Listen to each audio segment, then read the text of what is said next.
Then there's is it Afiakwa? Maya Zuka Afiakwa, Maya Ozuko. What did they speak? What are you saying? Seriously, I don't know what From we used to watch Nigerian movies as we grew Tofiakwa. up. So Tofiakwa. Exactly, guys, Tofiakwa. Hey guys, welcome back to my channel. Oluwa Tammy, this gorgeous beauty is in my video. Hi guys, my name is Tammy. Tammy Oluwa. I'm Chidera's best friend. Kidding. But yeah, That's all. nice meeting you. Okay, so here's some fun facts about us. We are both short. We are flatmates, and we're both doing our masters. That's what you need. And we're to both know. Africans. Yeah. Okay, so Zim to the world. Niger to the world. Okay, how do you say you're welcome in Zim in Shona? Welcome is His girl does not know. guys, I'm forgetting. It's because I'm on the spot. So how do you say hello in Shona? Hello is Makadi and Makadi Zim. Then how do you say you're welcome? Welcome is I actually forgot. I'm sorry, Jesus guys. Christ. I really So what is like apart from Shona, is there any other language they speak in Zim? Is that there's Ndebele, there's Ndebele people, and then there's the Tonga people. But you speak Shona? Yeah, I speak Shona. Okay. Yeah. Nice. On Instagram, I asked you guys to drop a couple of questions for us to answer, and I got a couple of responses, but we'll answer that towards the end of the video. So we'll be talking about racism, culture shock, life in the UK, studying here, and how it's been for us. Okay, so let's get started.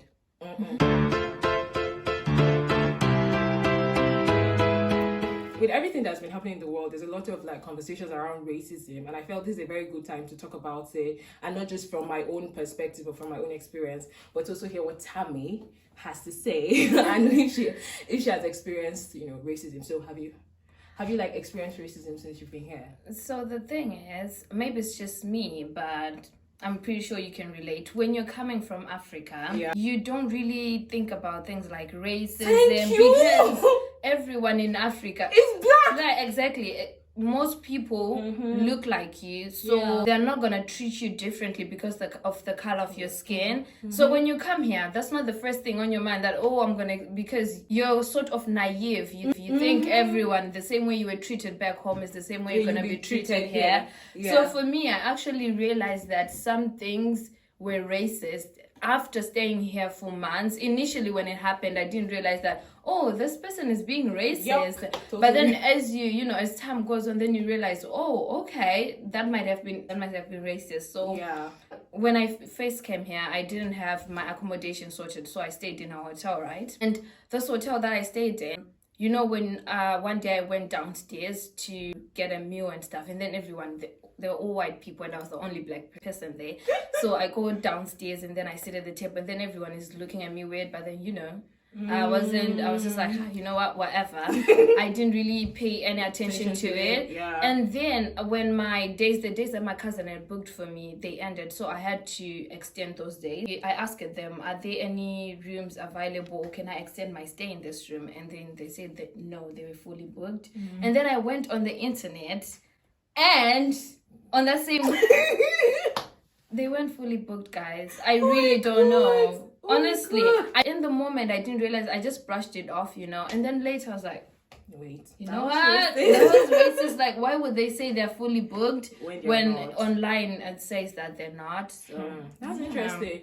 Well, the thing is, I've never really experienced racism. Just like you said, coming from Africa, coming from Nigeria, it's like I don't know what racism is. Like if I see racism, I don't really know it, except when it's in your face, like when the person is like in my face. But there's something called subtle racism. Like what they did was subtle. It wasn't like they didn't tell you exactly. But I've not experienced like full-blown racism. So if I've experienced subtle racism, I may not know because I don't really know what it is. Some of the times when I went out with my American friends, there's some things that people would do and then they'll be like, that was racist.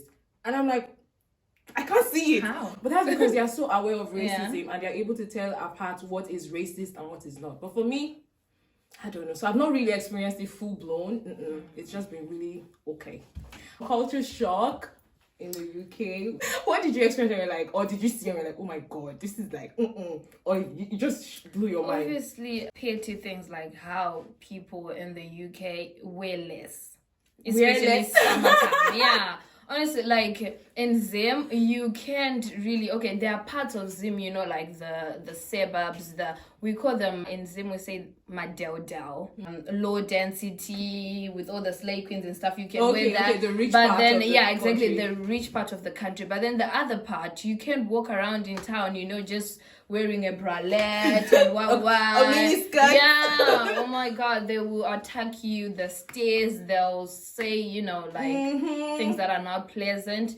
So maybe that, but then at the same time, I felt like it wasn't really much of a culture shock. Just how I liked how people here don't express themselves can fully. express themselves, and they don't judge someone according to what they're wearing, because someone as old as my mom here, they can wear a bum shorts and then they can go out and no one will bat an eyelash. Like nobody look at them twice. Everybody's just like carrying on with their business. Everyone. I think I also found that very, very shocking too when I came here, because I grew up in the northern part of Nigeria, and it's like Muslim dominated, so we're more into the culture of cover up, be fully dressed, be decent, and all of that. So coming here and seeing people just live their life. There's this day I saw someone actually wearing a fishnet at the train station with just undies on that. You're like, you could literally Really? yes. I was like, Jesus. But it is what it is here. Like, people are free to wear what they want and just walk on the streets without fear of harassment or being judged like we would in Nigeria, in Zimbabwe, in Africa. Have you experienced any other culture shock? I don't know. What about you? Maybe I'll pick something from what you say. Another culture shock related to what she just said is public display of affection. So in Nigeria, in Nigeria, people don't just randomly stand on the street and start kissing each other and doing stuff like that without caring what people are saying. But there was this time I noticed two teenagers after school, they were actually wearing their school uniform, and then they were kissing on the road. And in my head, I'm just like, Jesus, this is wrong. This is wrong. I was They're like, no. Oluwa. I was like, this guy's Nigerian. I was like, no, this is wrong. This is wrong. But that's just how it is. Like, people freely express love, like affection on the streets, and it's normal. Like, it's normal. I don't know what to say. It is what it is. Okay, I think one last thing on culture shock is they don't care about titles. I don't know if you guys in Zim, like when you want to refer to your lecturers, you be like Mr. or Doctor, Mrs. or like you're always keen on titles. Because in Africa, some form of respect, you can call your lecturer by their first name. Exactly. They'll even fail you for that, but here they don't care. Yes, like the day my lecturer was like, her name is Carmen, and I'm like, okay, Miss Carmen. And she's like, no, you can call. No, I can't do that. I can't just call you by your first name. It sounds disrespectful to me. I'm sorry. Even when I send them emails, usually I should just be like, hello, Carmen, or hello, whoever I'm talking to. I'll be like, no, hello, Miss. They're like, what do you know? Like, I can't call you by your first name. I'm sorry. Moving right along, school life.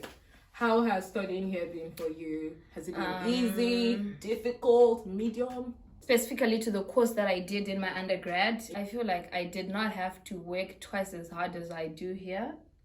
I'm sorry. I don't know. As in, it was harder in Zim for you.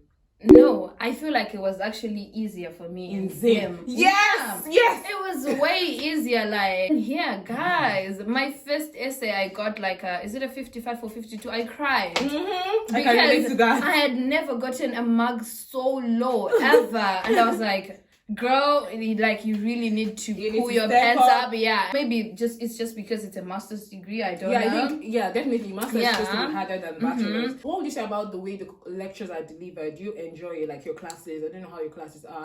My first lecture, I couldn't hear a word she said. Guys, I could not hear a single thing. Her accent was so thick, and we're used to, because we watch so many American movies. I'm pretty sure if she was American, I would have been able to, but I could not hear a single word. I was like, oh my God, am I ever going to be able to learn in this country? Because if I cannot understand this. What am I doing in the lectures? And for my course, I really like the way they teach because they make it really practical. So sometimes they'll make you do all these scenarios. Sometimes they'll give you these forms and say, imagine I really like it because it's so practical.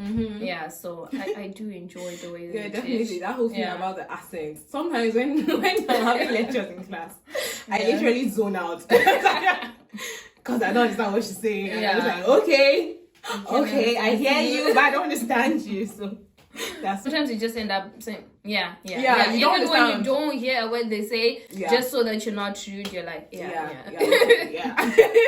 Okay, nightlife. A lot of people have been asking me to make a video about nightlife in Portsmouth or nightlife here as a student, and I'm like, I'm the wrong person to ask because I don't have, I don't even have a day life. I don't have a nightlife.